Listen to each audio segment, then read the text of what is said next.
court case ye ni abre say say so de kwa ahemfo so sa ahemfo na obi to proto a na maton na moton to proto ba ko e ma ni pedu e be wi akwa kuma ni so ma sase say ya mpene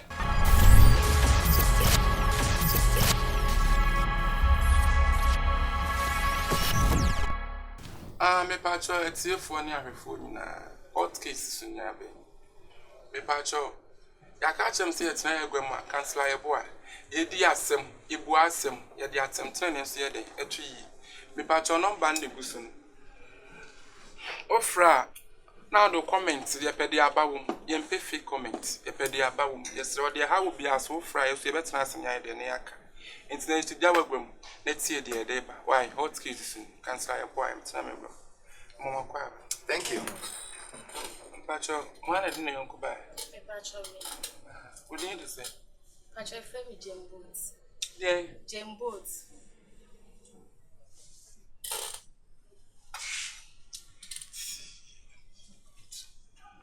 I pacho you and him pacho friend me Nana Fifi the second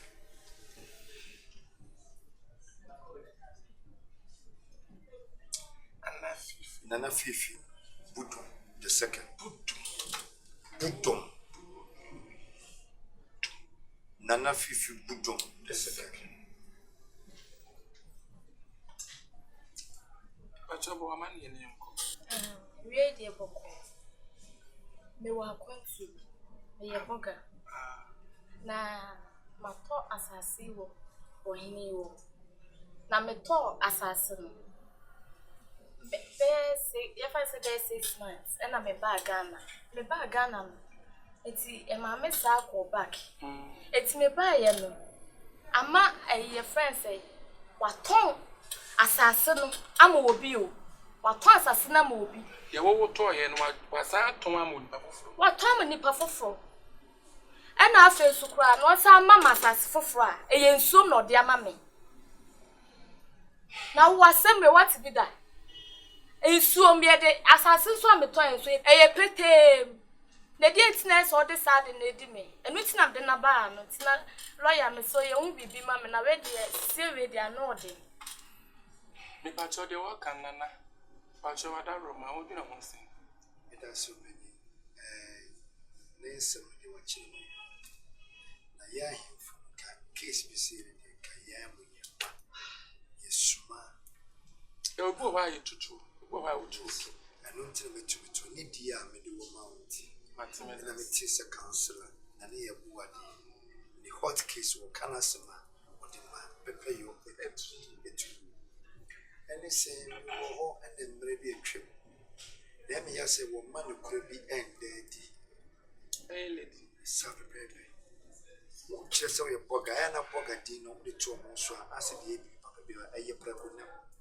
Chomo kamun chemo bi enu se wagade so bi enu se prekonam ibubu a onim se ade papa bi na woka but eye prekonam wo ho na wo ba mi nkofo ne be ka kire mi so oba bi fra kwantu maba so pa asase ato bisume ho no mempese bibi be fra frenti mashira chim wo bebi a hafo wo wo bebi a makreti songo wanchen makreti kreti wo bibi a wo na kwaso ma mi lay out nyina kama enne kuro no enche na abo se watin zongo krumo dia enche na abo ntina dwa ben hene wo so wo mpepepe ni woni krumo no opepepe fo kura bi mko krumo ho ti se watin zongo dia na nadue dia bi me yese me kreti zongo eda wo so na eda wo so se wa na wona kan wa yin frama wa na cancel nyima no si na eda wo so wona wo se wa na wona kan wa yin frama mpanyimfo na kan eda wo so ena me masema me kan se me unse me nya yi mu me create me layout nye wi ena asase bi danche me yese me ye layout kakra de amazongufo ena me manfo se me prekona somdwe ni pepe yo a me njai zongo na metie no enti no de koye nyina ne se obeto asase no me mpe enne ochine enti no wo to wi na me ka kire se maame unni hana wakwanchum dia dikan eye to foundation bi wasase ne so anase to fence wo wasase no wo to fence wo eye wa wajepade se bi kronfo si wo ba ho a wo hurisi ma wo beba na ewi nti sa pepepe na ye wamfie mi eja wo koi 3 years ni. Papa, 3 years. Mami kasa. Na so no nso say 6 months. Papa, wo kasa na Yeboah. Wo kasa na small kind say. What toy na 6 months and no koi. Tie die. Me and assassin media. Sebi wo kasa wo hia osika. Me mfanya hwem do sika be ma. But the also me man no kure da bia se me de to. And I make a choice maame. Wo buy no kure me catch us as me nton ya na me boa. Ma ton because me pese me kuro no emu ye fe. And ye de many ye de ahoho and chichiriku. Obi abaye na dan ya wo sisi. Enti say ne kra ne sen. Wo buy na me ye se me nkofo ne bi nkonkote. Asase fofo famma. Wo mko ya mbaye, wo se omo pesa asase no. Ensuo. Anya hwe ayensuoma me ni problem. Ayensuoma asase a sebi ufie no ya de swimming pool besi wo. Ono aka wa de fie ne plan abetro. Oh, na de obi ota kwantwom de oba eni wo nyina no mo ye swimming pool. Me ni problem enti se won pe ho de a bebi anka me tia mazongofo no. Ha do me ma obi ankotena ho. Enti wo wi a wo ma ye na me pa acho e ma wa henni e meto abeti. Na ni akaka bensem. Me pa acho high hot case. Hot case na ye de asem no ye den etu yi. Ye de etu de da. Me pa acho wadi ka beto prot no. Ucha baby kama na ye de ma na neji ana. Na neji kama. Ana se waja hokwa se kwa baso obeye so adwuma. E de ntina wose na na woto. Me ma ne ya we se me masase oto. Ne wanye su project after 2 years me ton asase. Me pa acho ye nye ne sa. Nana, enti 10 years and 10 years. And you be na to obere kura na enye wasem nana. Eye wasem. Ana obetama asase ne kura pepa no to a enye wasem. Councillor, they will Kennedy. I said, there be said these days, na asa ahemfo no. Mo pesa mo de mo beti tumo, mo de mo ti tumo beti. Na mo ye ne ma hu hia wa asase ho. Mo so yam na mo bo asase no. Unya ready ma me to. Me pa to na na ja kwasi yasem no. Bible say the kwasi yasem no ye fama no. Udi matemo. Nana, me pa che wo. Me pre wo soro aheni me pre asase so aheni. Hot case ha ne ni abre. Oba na beto ade utama na neje ho. Manage ho. Ana wakọ 6 months waba. Waba e wonu no asema me 3 years. Me to ye na me to. Me to ye na me coin no. That who could how many months? Years. 6 months nam saba. E dey tina eso to asase no. E dey tina eso to asase no. Oba apanya abote na hot case so na waba no why? Mo ye ma mo. No swear. Mo na ye ka mo ma ye. Sir wo call ya wo ba no. Ocha departure date was so. Arrival date was so. Mani ko fa the book mra. The passport na chire. Da wo free ni da wo ba. Ase wo be jaja wa jaje. Because next month no. Me pa cho. Wo ba ye na wo ko the passport. Evidence. Me mpe ko ba ma penetra cha. Enya passport asem. Hot case ya no be passport. Come on to na hot case na won. 6 months no. Visa na wo kwa wo try no. Ticket no. Departure was so. And the wo ba arrival was so. That will indicate the date. Which me for pentina and can't say you no can right. Me sit na me fa ho ape. Me fa bon sam pe. Me sit 3 years. Me fa say 10 pa na me fa bon sam pe me. And then ekosui. Utiri so na ekwaso. Me ni menuma pa we ba say de we ya de say. Da bi de wo ye ahemfofo na mabana. Ahemfofo na ebia bana. Mo ebi kura de de ntu no makofa na asase de. Mo so na mo ya sa de no. Obi be top route na mo frete ne mo to ama nipa be nan. Wo buy men can sense men top. Ba bia metie ho hene kura wadwane. Ye penalty na cancel ya bo amete no. Wato ama we ya no frete akoto ama no ato ama e che na adane se kan twetwe kuro mo. Wo to asase wo me fu ama. Wo nyina e bia no wo ye wo.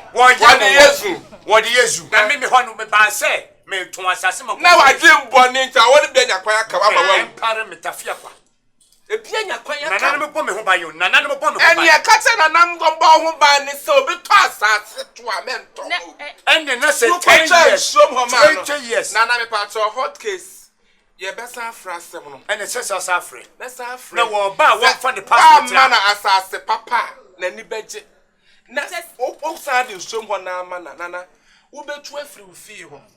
na wabet fast I feel trouble be feel no na na wakwa akotena eya hemfie no what's your hemfie me cha hemfie na baby me ambehye de si no ho na metie now you are talking intina nanu ma ye niam agu adwe intina wotonton project fie na sinso mo enti e be san fra ba na menye bia man kan no se ka usisi pillars na ka what is the pillars with him ni sika anale wo mo ensure yiri fa ko mo be wo mu wo mo ko asase na me pa cho buahenie na hot case so ye pu ye lawyers for wa what it obi to asase no chese wa boa no ho we bo otumu to for the meantime yes mko bubo dwama no ho a mo ba no me pa cho ebra kan no tum wakobo adwaman a efense wakoya adwuma waba mo ma hemfo adura yimra mo he ni kantie ntia na ma hete jante se mo na mo to jantrafo nsuo ya ne agye wo ha hemfofo mo na mo to asawofo nsuo